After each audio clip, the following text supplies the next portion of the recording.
How to do? We are here for our weekly manifestation oracle message.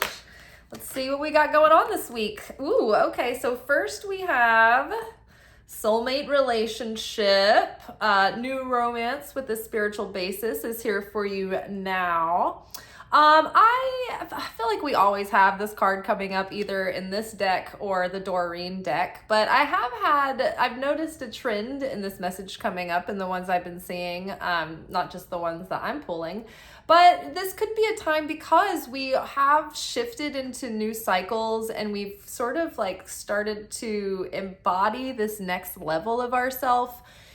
And we're sort of starting to get a little bit of a footing that does imply that we're sending out a different frequency, right? And so the closer we can get to our like core, authentic, true selves, that means that the signal and the frequency and the energy that we're emanating starts to find more stability and more like, what would be the word? It's like, it's uninterrupted, right? It's constant, it's unwavering. And so that strength and clarity of the signal, like think of dialing through a radio station, and especially like if you're like driving through rural areas and the radio stations aren't that strong. So there's a very like narrow bandwidth in which you can tune into that station, and it has to be precise.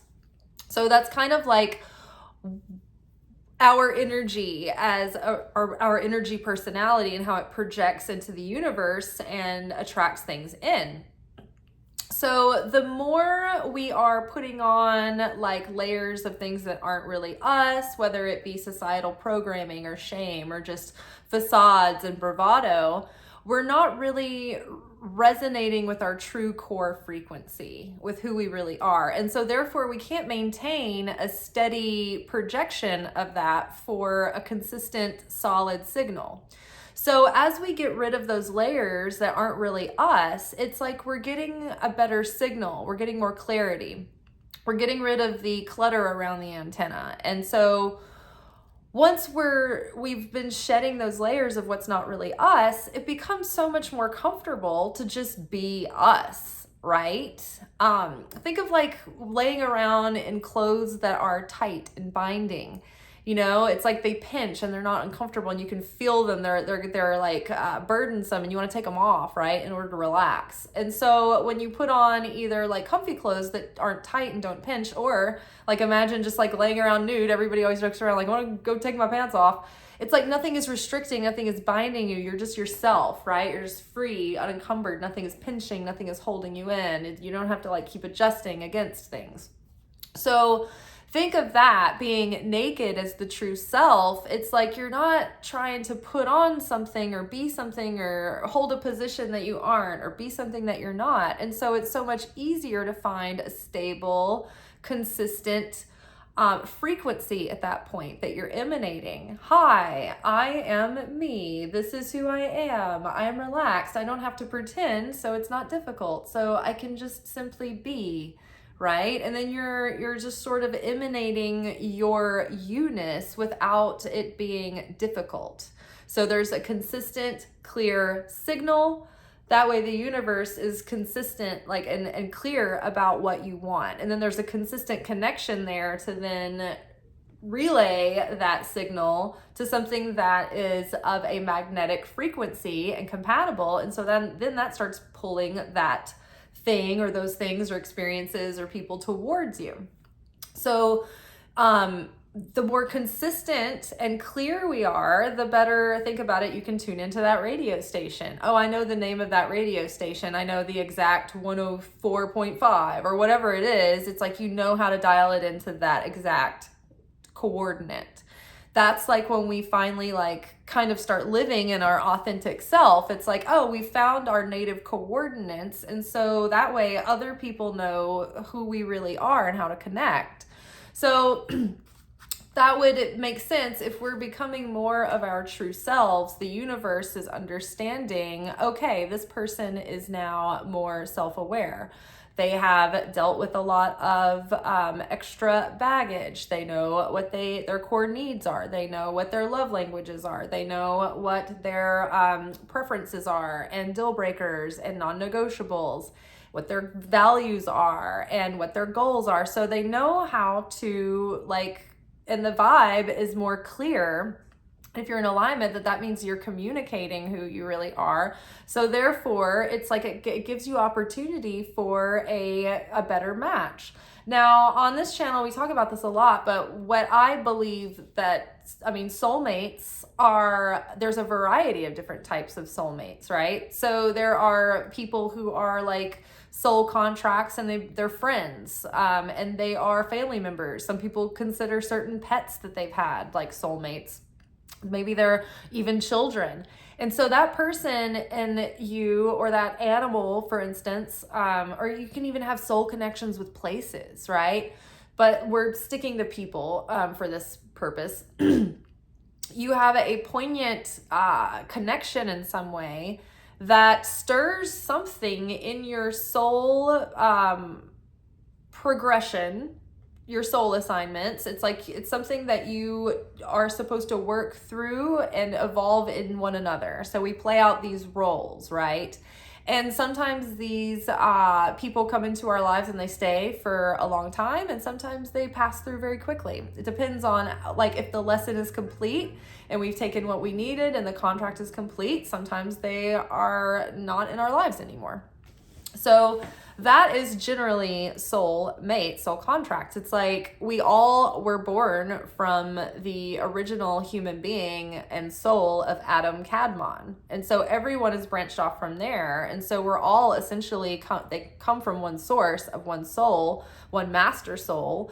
But we have these clusters and groupings that we have branched off of that we are close to.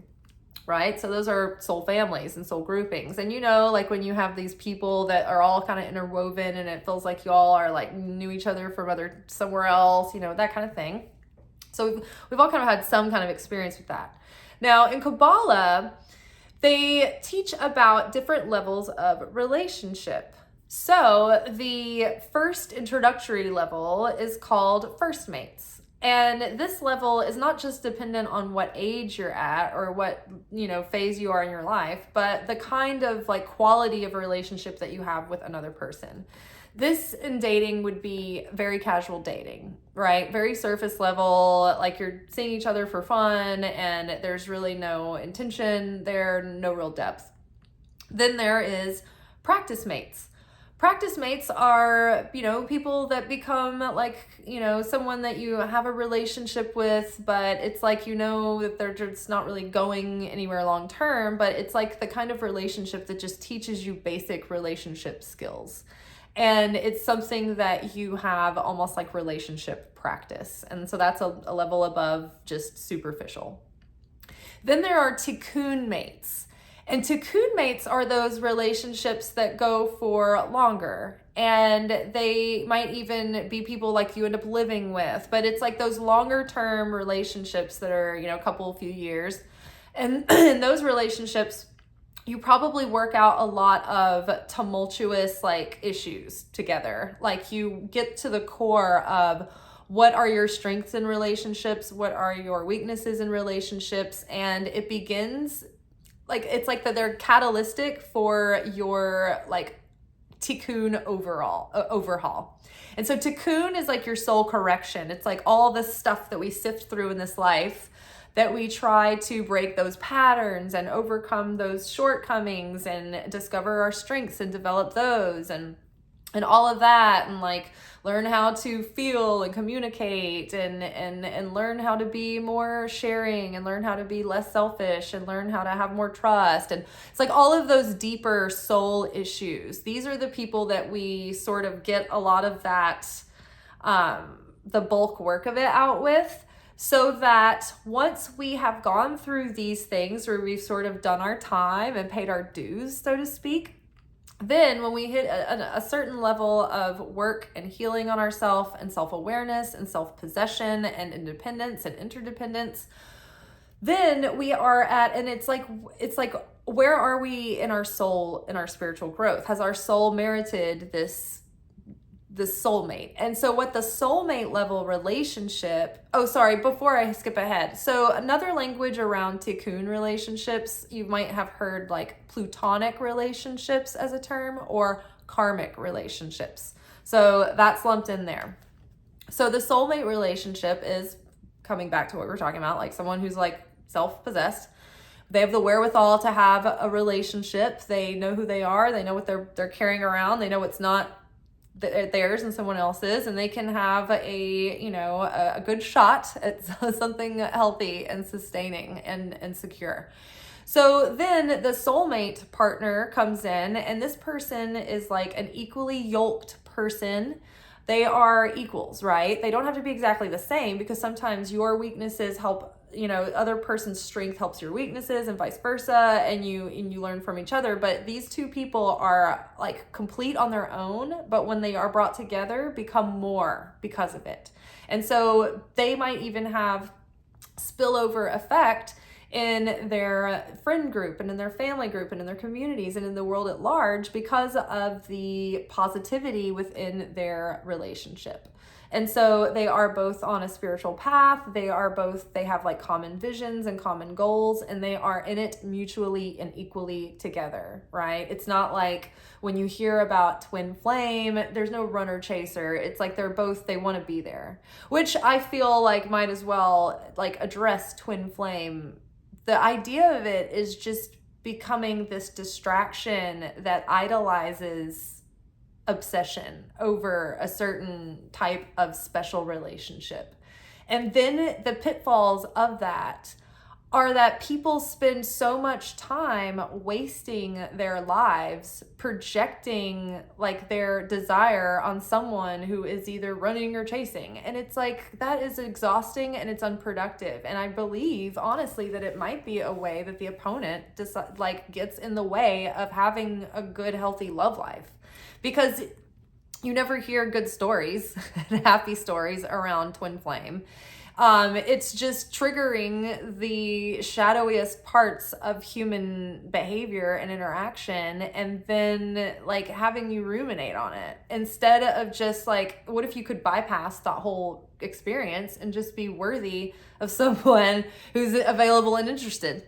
Moving on, like that could take 10 minutes, whereas twin flame bullshit wraps people up for years and years.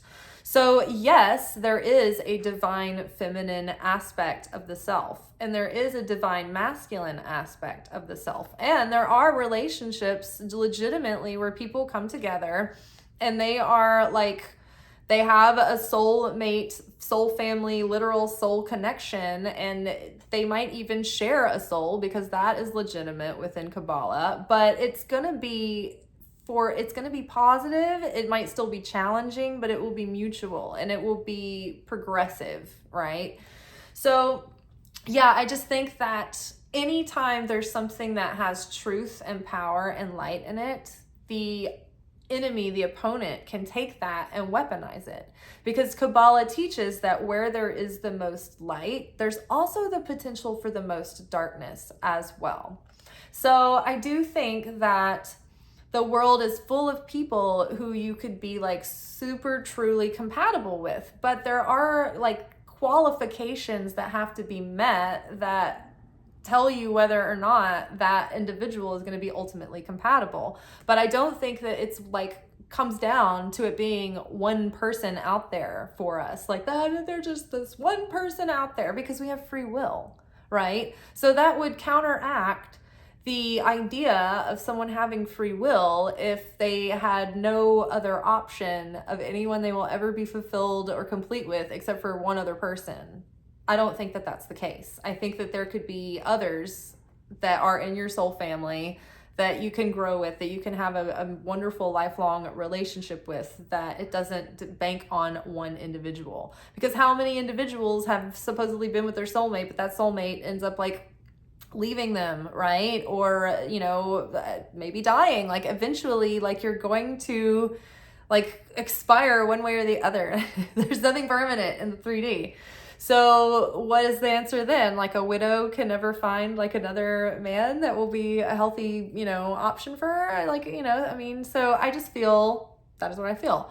Now, that also reminded me of something else. The whole twin flame thing brought up another thing that was, oh yeah, the practice of people normalizing trying to manifest a specific person. Or you might see language manifesting an SP. Like, that is violating someone's free will. It's like forcing your will upon someone else and assuming that you know what's best for you. When the universe or God might be like, this is not the person for you. And they're not even what you think they are. You're just projecting a fantasy and you won't let go, and you're not giving them any choice. You're just trying to use manipulation and control. And so it's like, no, don't do that. Like, you don't know what the universe has in store for you. Just because you have a crush on someone or think you prefer this person, it's like you don't know, you don't have the whole picture and you don't have the whole story. You don't know who else is around the corner. And so I have found that even with manifesting, the best thing is just to try to align yourself with the divine plan, because that's going to be the most fulfilling and the most satisfying.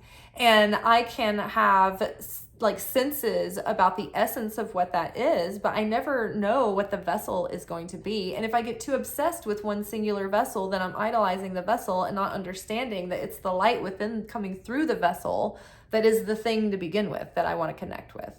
So yeah, manifesting a specific person, I think, is dark magic, and it's not light magic. It's not positive. It's not respecting someone else's feelings or their own personal being or their own thoughts or their own feelings, you know? I mean, I'm a person that, like, for the longest time, I wasn't even comfortable in sales or like even making like recommendations as a server, like back in the day, because I was like, I don't want to force people to do something that they aren't like into, you know, I don't want to talk them into doing something that they're not wanting to do. I've always been like, do whatever you want, you know, like even growing up when we were really little, like me and my sister, like if I had like a certain kind of sandwich, she'd be like, I want that sandwich too. And I'd be like, choose your own sandwich. Cause I was like, I didn't want to be mean, but I was just wanted her to be who she was and get the sandwich she wanted, you know? So that's all I'm gonna say about that. Where did the other ones go? Okay. Awesome. Consult an expert. So more information is needed. Contact someone with expertise in this area. Now, okay, so cool. So in your manifestations and in your goals, if you have been feeling a little bit of overwhelm, try to break it down into step by step. I know that sometimes a lot of answers can be gotten by calling your local like state business office, or I think it's called the comptroller's office. What a weird word. But if you're like, oh, you know, if it is business related, then, and you're wondering if you need like a permit or you pay usage tax or something like that, they can answer those questions. And then if they don't have the answers, which a lot of times when you call the office you think you're supposed to call, you get someone who's just like, yeah, I don't know. And you're like, well, you're the last line of defense. Like, who's gonna know, right? But for some reason, the comptroller's office can call someone internally and get you an official answer. So that could be a form of an expert. You might look into a channel or an influencer that has like a niche expertise in the area of what you're trying to do, or maybe it's just jumping back into the course that you are taking. I know for me personally, I recently bought a course and I'm just as bad about anyone, and I've got all cardinal energy in my chart. It's like I am an Aries Sun, Libra rising, Cancer moon. Those are all great at starting things and getting, you know, excited, but it's like I lack a lot of earth for that follow through. So like going back into that course that you have or that course that you did and maybe can apply again, looking into maybe setting up a consulting appointment, or do you know of a place that has like, well, they'll do a free consultation, right? That might give you a lot of insight into something if you were doing something home related, or you know, anything really that has like set up a free consultation. But be careful because you might be harassed and like plagued by spammers for the rest of your life. Especially if you're looking for insurance. Be very careful before you click on anything that has to do with insurance on the internet, because they will attach a cookie and you will never get rid of them. Consult an expert.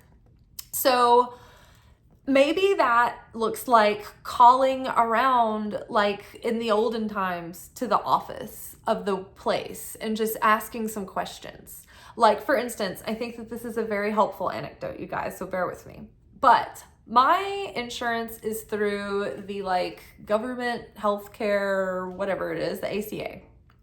I've got a Cigna plan, and I've got like one of the better ones. And it's like no one takes it, and the doctors that I did have it, they've decided to drop them, and it's like kind of more expensive than I would like for it to be. And it's like with the government plans, it's like every time you make more money, like they charge you more money for the insurance, so it's just like everything you've made is just like triple taxation.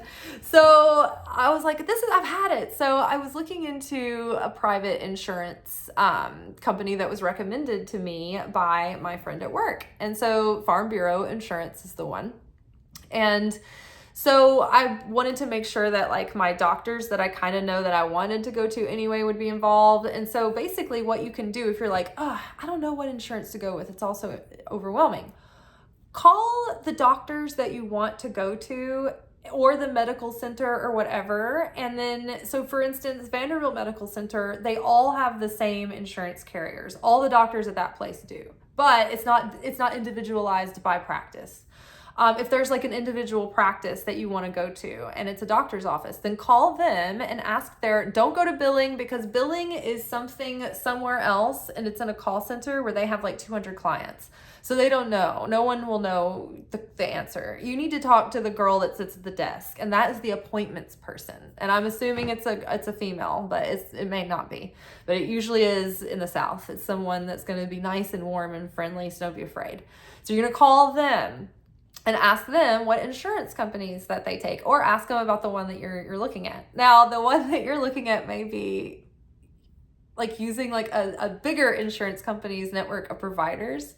So that's something that you need to like zero in on. So I found that Farm Bureau is like using the United Healthcare Choice Plus network of doctors. And so knowing all of that, it's like a Russian doll. It's like, I need to know this, and I need to know that within that, I need to know that within that. Now, once you find out whether or not they use your insurance carrier, you need to ask a second question. What labs does your office use? Because if you go to the doctor, chances are they're gonna like take your blood or your pee or something and send it somewhere to do doctory things with. It's probably not just like say right? So you need to find out what labs those are, and then you can go to the labs website, and then it lists the insurance carriers they use, right? So all of that was literally just a series of consulting experts. It's just take a question one step at a time and do that step, and then it'll give you more clarity about the next one. But insurance is a great example of this, because just reading the initial pages and the language and talking about it with people, it's like another language that it's not fun. It just gives you and then you want to be overwhelmed and not have anything to do with it. So overwhelm can cause the analysis paralysis mode of freezing, which prevents us from being productive, and it keeps us in a state of ruminating. Then we feel bad that we're not getting the step done, and it's creating more and more and more anxiety. And so I can't tell you how much more relief I feel having just gone through those steps, and now having absolute confidence and certainty that I know what I'm doing, and now I can take the next step, right? So don't be afraid to reach out for help or look up something, get more educated on it, and consult an expert. Okay, have faith. Your prayers are manifesting. Remain positive and follow your guidance.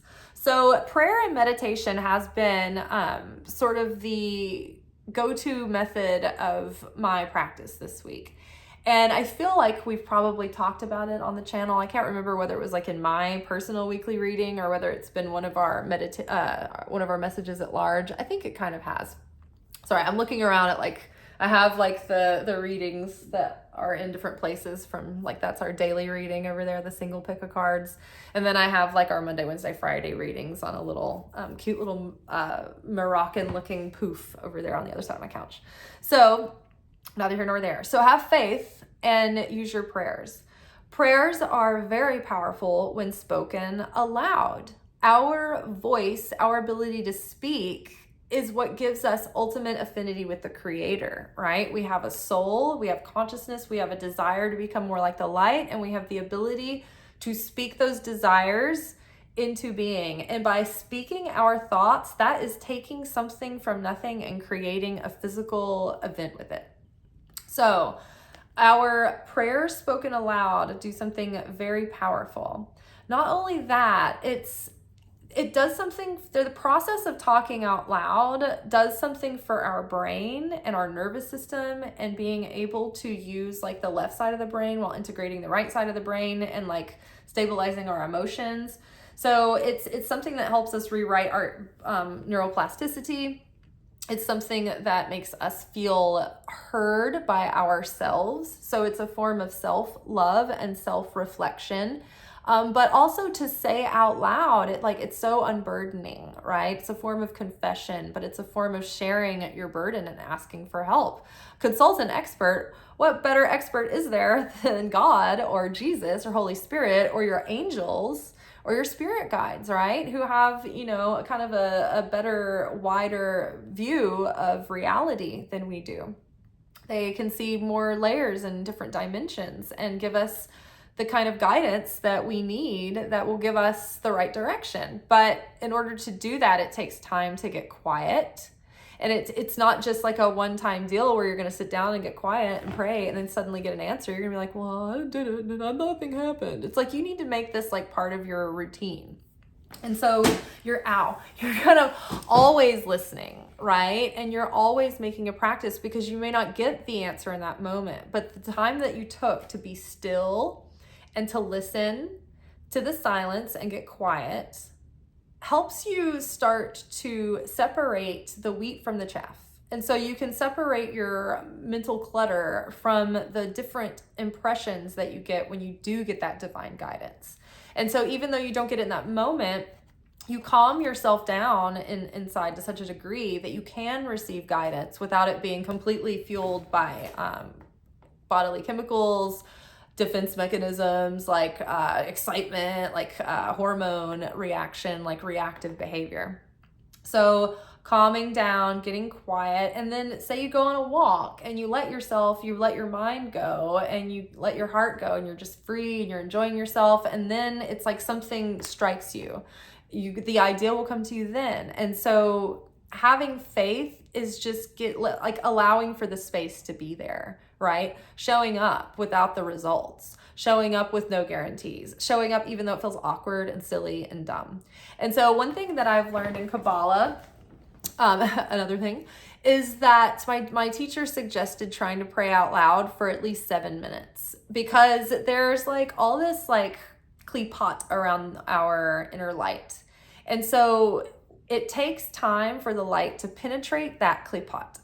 The klipot is the layers of darkness and conditioning that we're always working on transmuting. This is our negativity, this is our fear, this is our lack, this is our doubt, this is our programming, this is our subconscious stuff and the blocks and all of that stuff that we are brought here to do the tikkun correction on.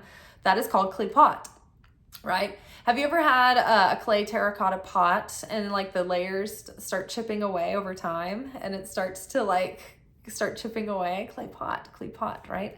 Isn't that interesting? The clay pot is a vessel for something that's going to grow life. Isn't that interesting? So how fun. So as we pray, we have to penetrate that outer layer, the outer veil. So it takes 7 minutes to break through. So give yourself at least 7 minutes, and the opponent is going to try to foil you for 7 minutes. It's going to make you tired, distracted, awkward, interrupted, but try to keep going for 7 minutes at least. All right. And then remain positive. Don't give up.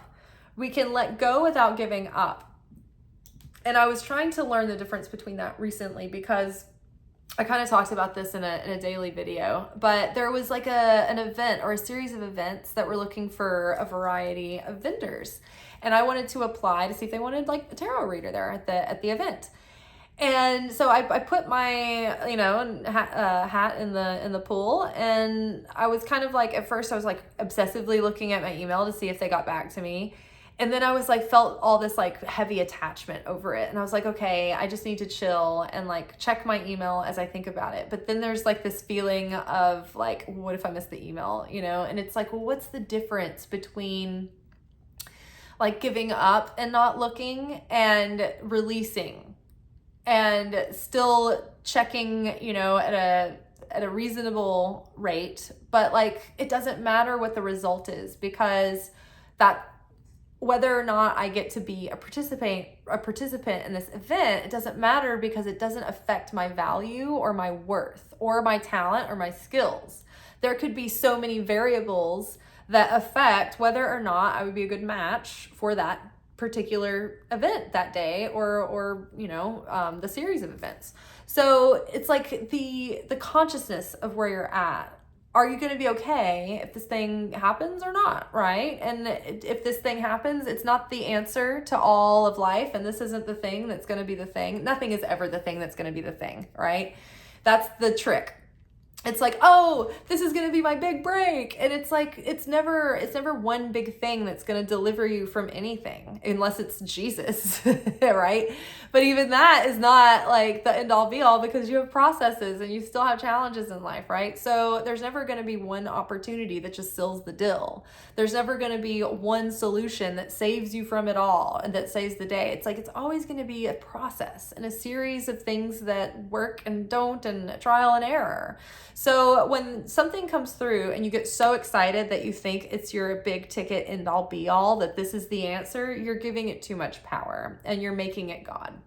And if you don't get it and you're like, this is my biggest disappointment, or I'm so disappointed, and you let it like bring you down, then you are also giving it too much power. So it's like, we need to find this like happy medium where we're like, yeah, okay, great. If it happens, woo, I'm going to really enjoy it. I'm really appreciate it. Yay. This will come and go. You have perspective, right? It's like the high of even winning an Oscar. It's like this dream that you live for your whole life. And then a couple of days later, you're probably not going to feel like, oh, well, and then for the rest of my life, like I'm going to feel this deep sense of, self-satisfaction and a deep inner peace inside because I won an Oscar. It's like, it's a fleeting high. It'll wear off. And then you'll be like, well, yeah, it's just something that gathers dust on a shelf in my extra house. So knowing to have perspective about everything that comes and goes in life, wear it as a loose garment, enjoy and accept, and don't make it the end all be all, no matter what, right? Unless it's God, then God's the end all be all. And that's where you get the ultimate fulfillment and the ongoing peace and joy, because that's what makes everything okay no matter what. You're like, oh, I'm plugged into the consistent source of unending provision and fulfillment. So there aren't the ins and outs and ups and downs, because that is always constant. That is the wise man building his house upon the rock, instead of building it on the sand where the waves can come in and the rain can come in and destroy everything, right? It's fleeting. Just as anything is in this material world, it's fleeting, right? And so if you put all of your satisfaction and hopes and fears in the things of the world, you're going to be living in a house of cards on edge. And that's why so many people in life today are on edge and depressed, and they're in fear and overwhelm and uncertainty and confusion. And I'm not saying I've never been there, and I'm not saying we don't just kind of cycle through like that every day to some degree, and have a moment where we slide down the wall. And then we have moments of like, enlightenment and revelation. And it's like a constant process, like working out, where we just try to do our best to keep our faith muscles strong enough to keep us in that state of enlightenment as much as we can be, right? As much as we have the threshold for. And then, treasure chest. An unforeseen windfall of new abundance comes to you now. Yay! So there might be a thrush of new opportunities and new, you know, horizons to expand before you.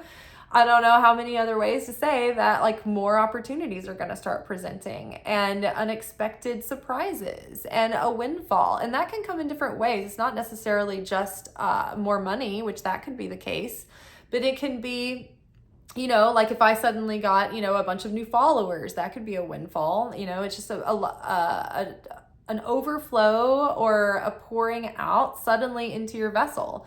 So prepare the vessel, be ready, and consulting an expert, it could be like, be prepared to receive what you want. It's like, we've got to get ready for success. If you did have a windfall of money coming in, do you know how to protect and manage that money so that you don't squander it? Or that it doesn't just sit and rot and depreciate? Do you know how to put it into something that could sustain or grow it, or invest it into something that will bring value? Or even, do you know just how to hold on to it without it slipping through your fingers? And so if your small business were to suddenly blow up, do you have the capacity to fulfill the demand?